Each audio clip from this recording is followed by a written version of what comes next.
Hello childrens, welcome to my channel Easy 60. இன்னைக்கு NCERT class 9ஓட chapter 1 number systemல exercise 1.3ல third Roman letter express the following in P by Q form. So நம்ம வந்து fraction ஃபார்மில் answer கொடுக்கணும்.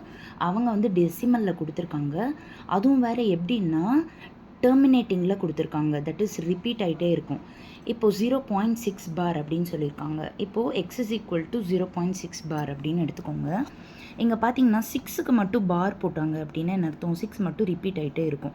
இப்போது இங்கே ஒரே ஒரு டிஜிட் தான் நம்மளுக்கு ரிப்பீட் ஆகுது. ஸோ ஒரு டிஜிட் ரிப்பீட் ஆகுதுன்னா ரெண்டு பக்கமும் 10ஆல் மல்டிப்ளை பண்ணணும் அப்படின்னு நீங்கள் ஞாபகம் வச்சுக்கோங்க.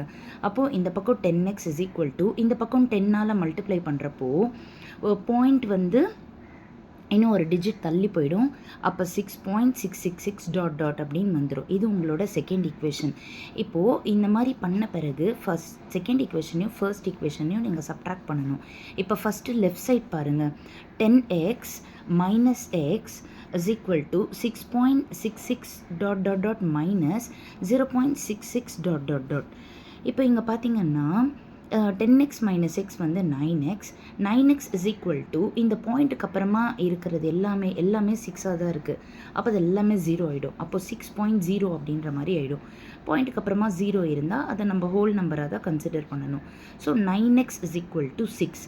அப்போ x is equal to 6/9. Cancel பண்ண பிறகு x is equal to 2/3.